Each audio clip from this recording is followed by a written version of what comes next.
ബഹിരാകാശത്തിനെ കുറിച്ചുള്ള നമ്മുടെ ധാരണകളെ പോലും ചോദ്യം ചെയ്യുന്ന വിചിത്രമായ പ്രതിഭാസങ്ങളുടെ ഒരു വലിയ നിര തന്നെ പ്രപഞ്ചത്തിലുടനീളം നമുക്ക് കാണാം. പ്രപഞ്ചം നിഗൂഢമാണെന്ന കാര്യത്തിൽ പ്രത്യേകിച്ച് തർക്കമൊന്നുമില്ല എന്നതിന്റെ തെളിവുകളാണവ.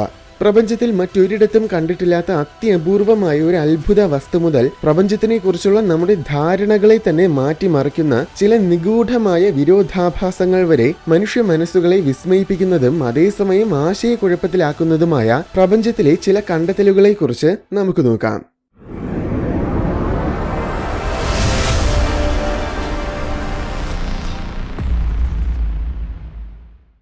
ജെയിംസ് വെബ് സ്പേസ് ടെലസ്കോപ്പ് ആദ്യമായി പകർത്തിയ ചിത്രങ്ങളിൽ ഒന്നായിരുന്നു ഇത്. 400 കോടി പ്രകാശ വർഷങ്ങൾക്ക് അകലെയുള്ള സ്മാക് 0723 എന്നൊരു ഗാലക്സി ക്ലസ്റ്ററാണ് ഈ ചിത്രത്തിന്റെ മധ്യത്തിൽ കാണുന്നത്. അതിനു പുറമെ വേറെയും ധാരാളം ഗാലക്സികൾ ഇതിലുണ്ട്. എന്നാൽ ശാസ്ത്ര ലോകത്തിനെ ആകെ ആശയക്കുഴപ്പത്തിലാക്കിയത് ഇതിൽ കണ്ട ചില ചുവന്ന ഗാലക്സികളാണ്. ഈ ഗാലക്സികളുടെ ശരിക്കുമുള്ള നിറം ചുവപ്പായിരിക്കില്ല. ഇവ നമ്മിൽ നിന്നും 100 കണക്കിന് കോടി പ്രകാശ വർഷങ്ങൾക്കകലെയാണ്. ഇത്രയും ദൂരത്തിൽ നിന്നും വരുന്ന പ്രകാശകിരണങ്ങൾ പ്രപഞ്ച വികാസം കാരണം വലിച്ചു നീട്ടപ്പെടും. പ്രകാശകിരണങ്ങൾ കൂടുതൽ നീളുന്നതിനനുസരിച്ച് അവയുടെ നിറവും കൂടുതൽ ചുവപ്പായി മാറും. അതുകൊണ്ടാണ് നമ്മൾ ഈ ഗാലക്സികളെ ചുവന്ന നിറത്തിൽ കാണുന്നത്. എന്തായാലും ഇവയുടെ പ്രായം കണക്കുകൂട്ടി നോക്കിയപ്പോൾ ഇവ രൂപം കൊണ്ടത് പ്രപഞ്ചത്തിന്റെ ആദ്യത്തെ 70 കോടി വർഷങ്ങൾക്കുള്ളിലായിരിക്കുമെന്ന് കണ്ടെത്തി. ചില ചുവന്ന ഗാലക്സികളാണെങ്കിൽ ഒരുപക്ഷെ ആദ്യത്തെ 30 കോടി വർഷങ്ങൾക്കുള്ളിലുണ്ടായതുമായിരിക്കാം. ഇത് ശാസ്ത്രലോകത്തിനെ മുഴുവൻ ശരിക്കും അമ്പരപ്പിച്ച ഒരു കണ്ടെത്തലായിരുന്നു. കാരണം പൂർണ്ണമായ ഗാലക്സികൾ ആദ്യമായി രൂപം കൊള്ളാൻ ഏറ്റവും കുറഞ്ഞത് ബിഗ് ബാങ്ങിന് ശേഷം 100 കോടി വർഷങ്ങളെങ്കിലും എടുത്തിട്ടുണ്ടായിരിക്കുമെന്നാണ് അന്നേ വരെ ശാസ്ത്രജ്ഞർ കരുതിയിരുന്നത്. എന്നാൽ ഇവ പ്രതീക്ഷിച്ചതിനേക്കാൾ ഒരുപാട് പണ്ടേ തന്നെ രൂപം കൊണ്ടവയാണ്. ആദ്യത്തെ 70 കോടി വർഷങ്ങൾക്കുള്ളിൽ തന്നെ പ്രപഞ്ചത്തിൽ ഗാലക്സികൾ ഉണ്ടാകാൻ തുടങ്ങിയിരുന്നു. എങ്കിലും അത് വെറും ഒരു തുടക്കം മാത്രമാണ്. അല്ലാതെ അന്ന് അവയൊന്നും പൂർണ്ണമായ ഗാലക്സികളായിട്ടില്ല. എന്നാൽ ഈ ചുവന്ന ഗാലക്സികളെല്ലാം പൂർണ്ണ ഗാലക്സികളാണ്. എന്നിരുന്നാലും ഇത്തരം പൂർണ്ണ ഗാലക്സികൾ പണ്ടേ തന്നെ രൂപം കൊള്ളുക എന്നത് അസാധ്യമല്ലാത്തതിനാൽ ഇതൊരു അത്ഭുതമായിട്ടൊന്നും ശാസ്ത്രജ്ഞർക്ക് തോന്നിയില്ല. പക്ഷേ ശാസ്ത്രലോകത്തിനെ ശരിക്കും അത്ഭുതപ്പെടുത്തിയത് ഈ ഗാലക്സികളുടെ വലിപ്പവും പ്രകാശ തീവ്രതയുമാണ്. ഇവ തീരെ ചെറിയ ഗാലക്സികളായിരുന്നെങ്കിൽ കുഴപ്പമില്ലായിരുന്നു. കാരണം ഗാലക്സികളെ കുറിച്ച് നമ്മൾ മനസ്സിലാക്കിയിട്ടുള്ളത് വെച്ച് നോക്കിയാൽ ആദ്യമായിട്ടുണ്ടായ ഗാലക്സികൾ വളരെ വളരെ ചെറിയ ഗാലക്സികളായിരുന്നു. അവയ്ക്ക് കൃത്യമായ രൂപം പോലും ഉണ്ടായിരുന്നില്ല. മൊത്തത്തിൽ ഒരു പുകപടലം പോലെയായിരുന്നു അന്നത്തെ ഗാലക്സികൾ. അതായത് വലിയ നെബുലകളെ പോലെ. പ്രപഞ്ചം മുഴുവൻ ഇത്തരം ഗാലക്സികൾ കൊണ്ട് നിറഞ്ഞിരുന്നു. ശേഷം കാലക്രമേണ ഈ ചെറിയ ഗാലക്സികൾ തമ്മിൽ കൂടിച്ചേരാൻ തുടങ്ങി. അങ്ങനെ ചെറിയ ഗാലക്സികൾ കൂടിച്ചേർന്നാണ് കാലക്രമേണ വലിയ ഗാലക്സികൾ ഉണ്ടാകാൻ തുടങ്ങിയത്. ഇങ്ങനെ വലിയ ഗാലക്സികൾ രൂപം കൊള്ളാൻ 100 കണക്കിന് കോടി വർഷങ്ങൾ എടുത്തിട്ടുണ്ടാകണം. ഇതാണ് നമ്മൾ നിലവിൽ മനസ്സിലാക്കിയിരിക്കുന്നത്. പക്ഷേ ഈ ചുവന്ന ഗാലക്സികൾ ആദ്യമേ തന്നെ വലുതായിരുന്നു. ഇവയുടെ പ്രകാശ തീവ്രത വെച്ച് നോക്കുമ്പോൾ ഇവയിൽ ഏകദേശം 10,000 കോടിയോളം നക്ഷത്രങ്ങൾ ഉണ്ടായിരിക്കണം. അതായത് താരതമ്യേന പറഞ്ഞാൽ നമ്മുടെ മിൽക്കി വേ ഗാലക്സിയിലും ഏറ്റവും കുറഞ്ഞത് 10,000 കോടി നക്ഷത്രങ്ങൾ ഉണ്ടായിരിക്കുമെന്നാണ് നിഗമനം. അപ്പോൾ ആദ്യത്തെ 70 കോടി വർഷങ്ങൾക്കുള്ളിൽ തന്നെ മിൽക്കി വേയുടെ വലിപ്പമുള്ള ഗാലക്സികൾ രൂപം കൊണ്ടിരുന്നു. അതെങ്ങനെയാണ് സാധ്യമാവുക എന്നത് ശാസ്ത്രജ്ഞർക്ക് മനസ്സിലാക്കാൻ പറ്റാത്ത ഒരു കാര്യമാണ്. കാരണം നമ്മൾ മനസ്സിലാക്കിയത് വെച്ച് നോക്കുമ്പോൾ അത്രയും ചുരുങ്ങിയ കാലത്തിനുള്ളിൽ ഗാലക്സികൾക്ക് ഇത്രയും വലിപ്പം വയ്ക്കാൻ കഴിയില്ല. എന്തെന്നാൽ അതിനുള്ള സമയവുമായിട്ടില്ല, അതിനാവശ്യമായ പദാർത്ഥങ്ങളും അന്നുണ്ടായിരുന്നില്ല. ഇത്രയും വലിയ ഘടനകളെ പിടിച്ചു നിർത്താനുള്ള ഡാർക്ക് മാറ്ററും അന്ന് ലഭ്യമായിരുന്നില്ല. പിന്നെ എങ്ങനെ ഇത്രയും വലിയ ഗാലക്സികൾ പ്രതീക്ഷിച്ചതിലും ഒരുപാട് പണ്ടേ തന്നെ രൂപം കൊണ്ടുവന്ന ചോദ്യം ശാസ്ത്രജ്ഞരെ എല്ലാം ആകെ ആശയക്കുഴപ്പത്തിലാക്കി. യൂണിവേഴ്സ് ബ്രേക്കേഴ്സ് എന്നാണ് ഇത്തരം ഗാലക്സികളെ ജ്യോതിശാസ്ത്രജ്ഞർ ഇപ്പോൾ വിശേഷിപ്പിക്കുന്നത്. കാരണം ഗാലക്സികളുടെ ഉത്ഭവത്തെക്കുറിച്ചും അവയുടെ വളർച്ചയെക്കുറിച്ചുമൊക്കെയുള്ള നമ്മുടെ ധാരണകളെയെല്ലാം തകർക്കുന്നതായ ഗാലക്സികളാണിവ. ഇതെങ്ങനെ സാധ്യമാകുമെന്നതിന് നിലവിൽ ചില സിദ്ധാന്തങ്ങളുണ്ട്. ഒരു പ്രധാനപ്പെട്ട സിദ്ധാന്തം എന്നത് ഒരുപക്ഷെ ഈ കാണുന്നത് യഥാർത്ഥത്തിൽ ഗാലക്സികളായിരിക്കില്ല, മറിച്ച് അവ ചിലപ്പോൾ വലിയ ക്വാസാറുകളായിരിക്കും. ബ്ലാക്ക് ഹോളുകളുടെ ഒരു വകഭേദമാണ് ക്വാസാറുകൾ. ഇവയാണ് പ്രപഞ്ചത്തിലെ ഏറ്റവും ശോഭയേറിയ വസ്തുക്കൾ. ഏറ്റവും ശക്തമായ ക്വാസാറുകൾക്ക് മിൽക്കി വേയുടെ മുഴുവൻ പ്രകാശത്തിനേക്കാൾ 1000 കണക്കിന് മടങ്ങ് തിളക്കമുണ്ടായിരിക്കും. അത്തരത്തിലുള്ള തീവ്രമായ ക്വാസാറുകളായിരിക്കും ഒരുപക്ഷെ നമ്മൾ ഇതിൽ കാണുന്നത്. ഇത്രയും ദൂരത്തിലായതിനാൽ അവ വലിയ ഗാലക്സികളെ പോലെ നമുക്ക് തോന്നുന്നതായിരിക്കും. നമ്മുടെ ദൃശ്യപ്രപഞ്ചത്തിൽ കോടാനുകോടി ഗാലക്സികൾ ഉണ്ടെങ്കിലും അവ ആകെ 3 ആകൃതിയിൽ മാത്രമേയുള്ളൂ: സ്പൈറൽ, എലിപ്റ്റിക്കൽ, ഇറഗുലാർ. സ്പൈറൽ എന്നത് നമ്മുടെ മിൽക്കി വേ പോലത്തെ ഗാലക്സികളാണ്. എലിപ്റ്റിക്കൽ എന്നത് വലിയൊരു ഗോളം പോലത്തെ ആകൃതിയും പിന്നെ ഇറഗുലാർ എന്നത് പ്രത്യേകിച്ച് യാതൊരു ആകൃതിയും ഇല്ലാത്തവയുമാണ്. എന്നാൽ ഈ 3 ഗണത്തിലും ചേരാത്ത ഒരു വിചിത്രമായ ഗാലക്സിയുണ്ട്. 1950-ൽ അമേരിക്കൻ ആസ്ട്രോണമറായ ആർത്തർ ഹോഗ് ഒരു ചെറിയ നെബുലയെ കണ്ടെത്തി. അതിന്റെ മധ്യഭാഗത്തിൽ ഒരു വലിയ നക്ഷത്രമുണ്ട്. ഈ നക്ഷത്രത്തിൽ നിന്നും പുറന്തള്ളപ്പെടുന്ന വാതകങ്ങളും പദാർത്ഥങ്ങളും നക്ഷത്രത്തിന് ചുറ്റും വലിയൊരു വളയം പോലെ കറങ്ങി നിൽക്കുകയാണ്. ഇത് നമ്മുടെ ഗാലക്സിയിൽ തന്നെയുള്ളതാണെന്നായിരുന്നു ആദ്യം കരുതിയത്. എന്നാൽ 2002-ൽ ഹബിൾ സ്പേസ് ടെലിസ്കോപ്പ് നടത്തിയ നിരീക്ഷണത്തിൽ ഈ വസ്തുവിനെ കൂടുതൽ വ്യക്തമായിട്ട് കാണാൻ പറ്റി. ഈ നീല നിറത്തിൽ തിളങ്ങി നിൽക്കുന്ന വളയം നിറയെ വാതകങ്ങളും നക്ഷത്രങ്ങളും പൊടിപടലങ്ങളും നെബുലകളുമാണെന്ന് അതിലൂടെ മനസ്സിലായി. അതിനു പുറമെ മധ്യഭാഗത്തിലാണെങ്കിൽ നിറയെ ധാരാളം നക്ഷത്ര കൂട്ടങ്ങളുമുണ്ട്. ചുരുക്കി പറഞ്ഞാൽ ഇതൊരു നെബുലയോ നമ്മുടെ ഗാലക്സിയിലുള്ള ഒരു വസ്തുവോ ഒന്നുമല്ല, മറിച്ച് അത് വലിയൊരു ഗാലക്സി ആയിരുന്നു. ഭൂമിയിൽ നിന്നും ഏകദേശം 62 കോടി പ്രകാശ വർഷങ്ങൾക്കകലെയാണ് ഇത് നിലനിൽക്കുന്നത്. ഇതിന്റെ വിചിത്രമായ ആകൃതി തന്നെയാണ് ഇതിന്റെ നിഗൂഢത എന്ന കാര്യം ഒരുപക്ഷെ ഇതിനെ കാണുമ്പോൾ തന്നെ നിങ്ങൾക്ക് മനസ്സിലായി കാണും. ഈ ഗാലക്സിയുടെ മധ്യഭാഗത്തിന് ചെറിയൊരു ചുവപ്പ് നിറം വരാൻ കാരണം അവിടെ പഴയ നക്ഷത്രങ്ങളാണ് കൂടുതലും നിലനിൽക്കുന്നത്.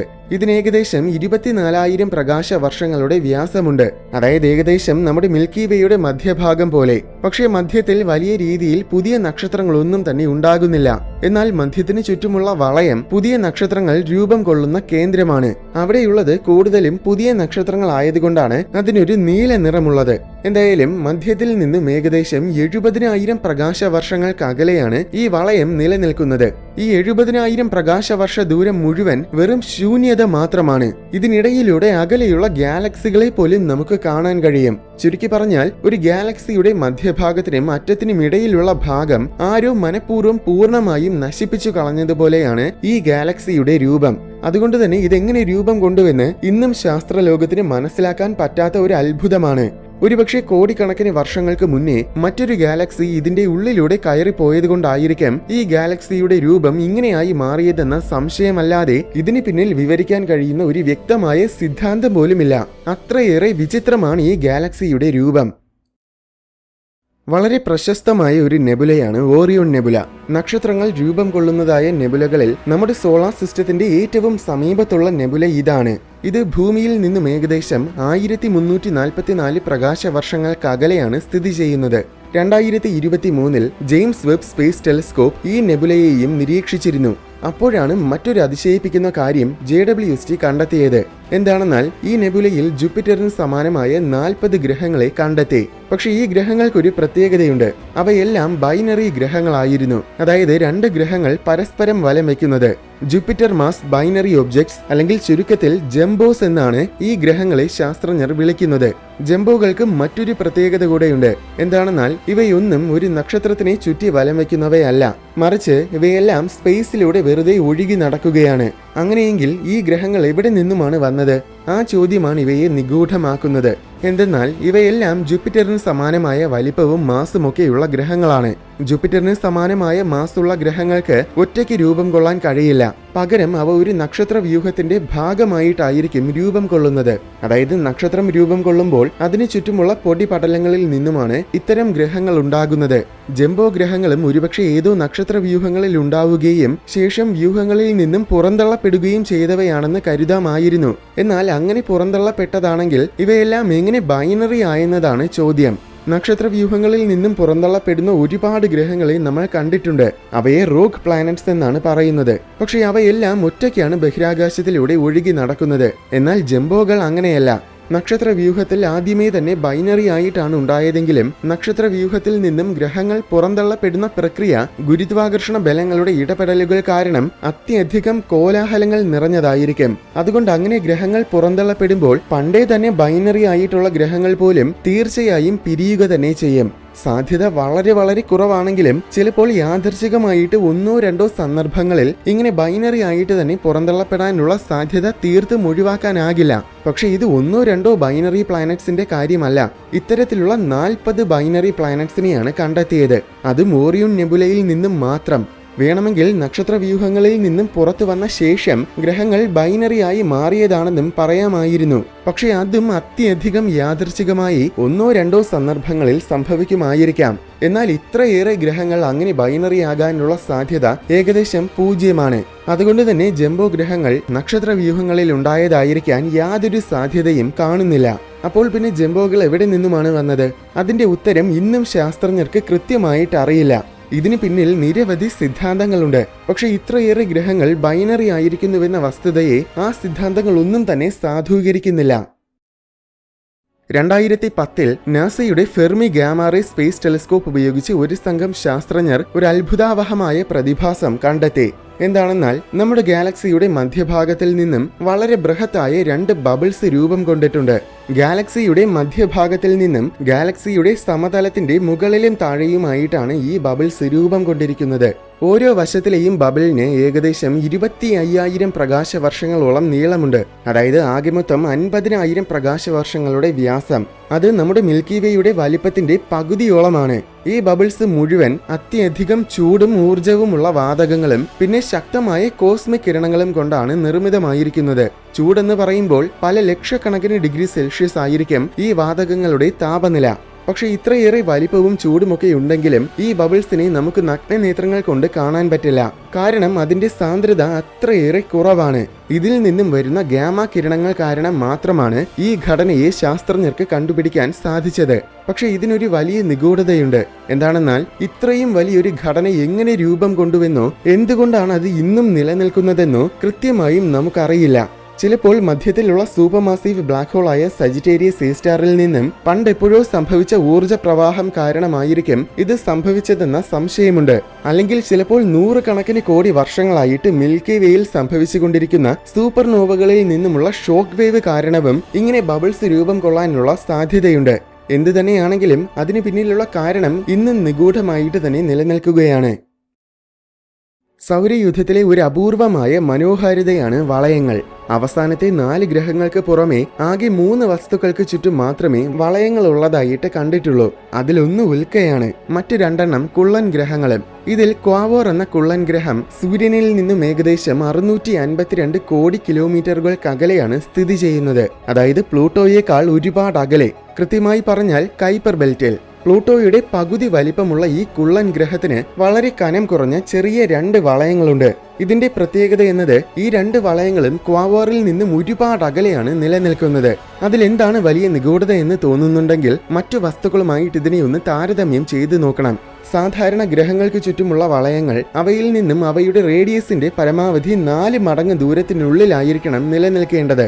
എന്നാൽ ക്വാവോറിന്റെ വളയങ്ങൾ അതിന്റെ റേഡിയസിന്റെ 7.5 മടങ്ങ് ദൂരത്തിനപ്പുറമാണ്. ഇങ്ങനെ ഒരുപാട് അകലെ റിങ്സ് ഉണ്ടാവുക എന്നത് അസാധ്യമായ ഒരു കാര്യമൊന്നുമല്ല. പക്ഷെ അങ്ങനെ രൂപം കൊള്ളുന്ന വളയങ്ങൾ തീരെ അൺസ്റ്റേബിൾ ആയിരിക്കും. ഇത്രയും ദൂരത്തിനപ്പുറം ഗ്രഹത്തിന്റെ ടൈഡൽ ഫോഴ്സ് തീരെ ദുർബലമായിരിക്കും. അതുകൊണ്ട് കാലക്രമേണ ഈ വളയങ്ങൾ ഒരുമിച്ച് കൂടുകയും അത് പുതിയൊരു ഉപഗ്രഹമായി മാറുകയും ചെയ്യും. പ്രത്യേകിച്ച് ക്വാവോറിന്റെ ഈ തീരെ കനം കുറഞ്ഞ വളയങ്ങൾ ഏതാനും ചില മാസങ്ങൾക്കുള്ളിൽ തന്നെ രൂപാന്തരപ്പെടേണ്ടതാണ്. പക്ഷെ അതിനിപ്പോഴും വളയങ്ങളുണ്ട്.